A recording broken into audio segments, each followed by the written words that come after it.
Bonjour à vous, que la grâce et la paix de notre Seigneur Jésus-Christ vous soient multipliées. Aujourd'hui, nous allons parler de Jésus-Christ, le Lamed. Donc, regardons ensemble Jean 6, 48. Je suis le pain de vie. Donc, dans ce passage, le Seigneur s'identifie à un pain qui est source de vie, un pain qui apporte la vie. Et le mot hébraïque qui est traduit par pain, ou encore qui signifie pain, c'est le mot lechem, qui commence par la lettre Lamed.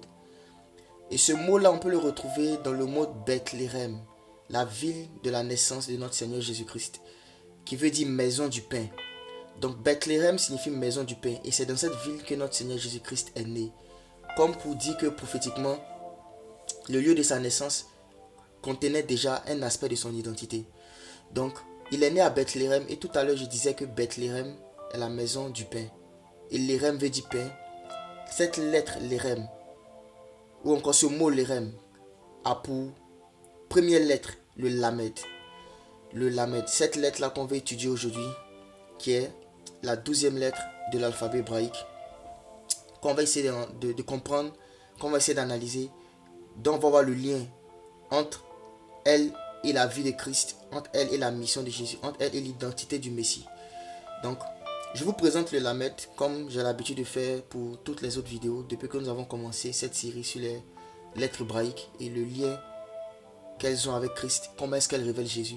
Le Lamed, je l'ai dit tantôt, est la 12e lettre de l'alphabet hébraïque et elle a un sens. Elle symbolise l'autorité. Elle est un peu comme un bâton d'autorité, le bâton du bon berger, le bâton du berger. Donc ça parle de l'autorité, du bâton de l'autorité, mais également sa valeur numérique 30 aussi ramène à deux notions qu'on retrouve dans la Bible, que sont la royauté et la sacrificature, que je vais expliquer en fin de vidéo. Mais le Lamed, ça parle d'abord du bâton, qui est le symbole de l'autorité. Donc l'autorité du berger, l'autorité du roi. Donc regardez un peu des mots, le mot l'érem dont j'ai parlé tout à l'heure, le pain. On va essayer de profondément analyser ce thème-là, hébreu. Quand Jésus dit qu'il est le pain de vie, regardons une histoire dans la Bible. Exode 16, verset 4. La Bible dit, l'Éternel dit à Moïse, voici je ferai pleuvoir pour vous du pain, du haut des cieux. Le peuple sortira et en ramassera jour par jour, la quantité nécessaire afin que je le mette à l'épreuve et que je vois s'il marchera ou non selon ma loi. Donc le peuple avait murmuré contre Dieu et il voulait manger du pain. Et Dieu a dit qu'il allait leur donner un pain qui allait venir du ciel. Un pain qu'ils allaient manger. Et quand on lit l'histoire avec le chapitre 16, si vous lisez tous les chapitres, vous allez voir que le Seigneur fait venir la manne. Mais regardons maintenant Jean 6, le verset 32, notre Seigneur Jésus-Christ qui parle, il dit, en vérité, je vous le dis, Moïse ne vous a pas donné le pain du ciel, mais mon Père vous donne le vrai pain du ciel. Donc, le Seigneur révèle ici un mystère. C'est qu'en réalité, la promesse d'Exode 16, le verset 4, n'a pas été accomplie lorsque la manne était donnée. Oui, Dieu avait promis qu'il ferait descendre le pain du ciel. Mais ce pain-là, qu'on aurait pu prendre pour la manne, n'était pas en réalité la manne. Parce que notre Seigneur Jésus confirme après que Moïse n'a pas donné le vrai pain du ciel. Donc la manne, si vous lisez bien l'histoire, ne venait pas quand elle ne tombait pas comme la pluie. La Bible dit qu'il y avait la rosée au matin. Et lorsque la rosée se dissipait, on voyait maintenant la manne. Comme si la manne sortait de la terre. Mais Dieu avait promis dans Exode 16, le verset 4, qu'il allait donner un pain qui allait venir du ciel. Donc en fait, cette promesse qu'il avait faite n'était pas encore accomplie jusqu'à l'avènement du Messie. Et quand le Messie est venu, il a proclamé directement. Si vous lisez les Jean chapitre 6, après avoir multiplié les pains, il a commencé à donner un enseignement sur le pain, le véritable pain. Et il a dit, ce pain que le Père donne du ciel, c'est moi en réalité. Parce que Moïse, le pain qu'il vous a donné, n'était pas le vrai pain du ciel. Il n'était pas la vraie manifestation de la promesse. Il n'était pas le vrai accomplissement de la promesse. Je suis le pain dans le sens où je suis cette nourriture que vous devez manger pour avoir la vie. Car de même que l'homme a dû manger une nourriture pour recevoir la mort, il a mangé l'arbre de la connaissance du bien et du mal. C'était une nourriture. Et c'est par la nourriture que la mort est venue. C'est par un aliment consommé que la mort est venue. Il fallait aussi que ce soit par un aliment que la vie vienne. Un aliment, une nourriture consommable. Et Christ s'est défini comme cette nourriture. Il a dit, celui qui ne mange pas ma chair, qui ne boit pas mon sang, ne peut pas avoir la vie en lui-même. La vie. Donc Jésus-Christ est cette nourriture-là qui vient du ciel. Ce pain qui remplit, ce pain qui rassasie, ce pain qui contient la vie de Dieu. Ce vrai pain du ciel, c'est lui ce vrai pain qui vient et qui apporte la vie. Donc celui qui n'est pas prêt à manger ce pain qui est Christ ne peut pas recevoir la vie, car la vie est en lui. Celui qui n'est pas prêt à toucher au lérem et à le manger ne peut recevoir la vie. Manger le pain. Et que veut dire manger le pain? C'est manger la parole de Christ. C'est manger sa chair, c'est manger sa vie, ses enseignements. C'est vivre comme lui. C'est prendre la décision de vivre comme lui et de pratiquer ce qu'il a enseigné. C'est ça, manger le pain. Prendre la décision de vivre comme lui. Et quand quelqu'un prend cette décision-là, c'est ce qu'on appelle la repentance. La repentance, c'est le désir de changer, de marcher dorénavant comme Christ. Et quand tu te repens, l'esprit de vie te donne la capacité de le faire. Un autre mot qu'on va voir, qui commence aussi par le lamed, c'est le mot cœur. Le mot cœur, qui est aussi rattaché à Christ. Le mot cœur, je vais expliquer pourquoi.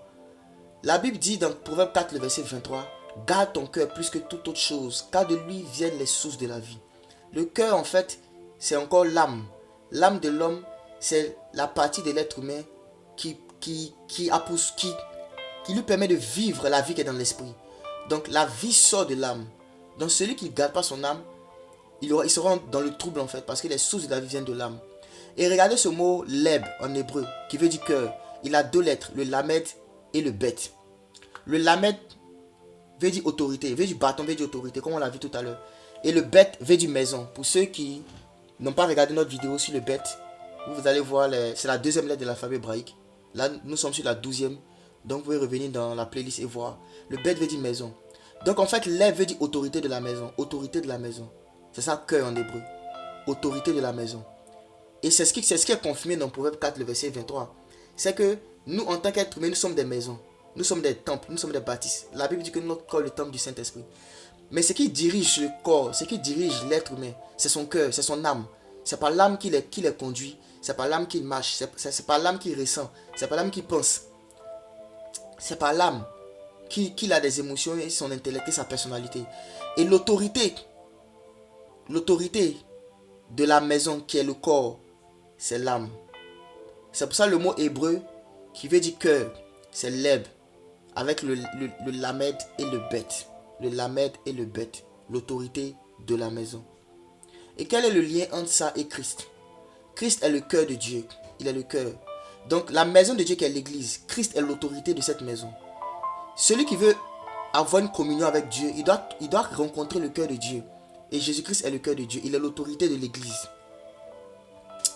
On va finir cette description du lamed avec l'explication du chiffre 30, sur lequel on va passer quelques minutes. Le chiffre 30 qui parle dans la Bible de la royauté et de la sacrificature. Pourquoi est-ce que ce chiffre-là parle de la royauté et de la sacrificature?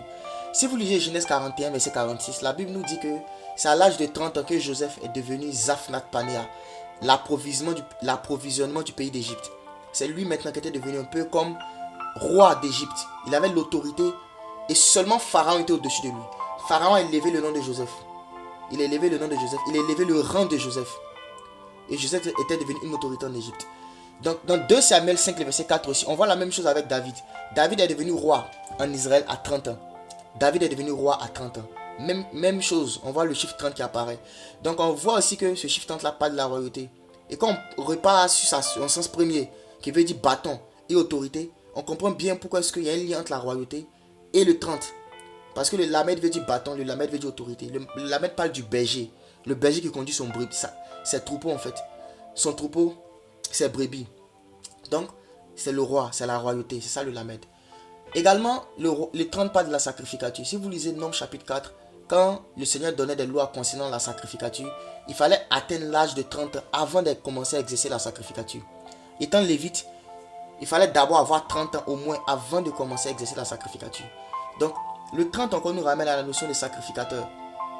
Et Jésus-Christ qui était à la fois roi et sacrificateur, parce qu'il était roi selon l'ordre de Melchisédek. Melchisédek était sacrificateur du Très-Haut et roi de Salem. Donc il avait les deux titres à la fois.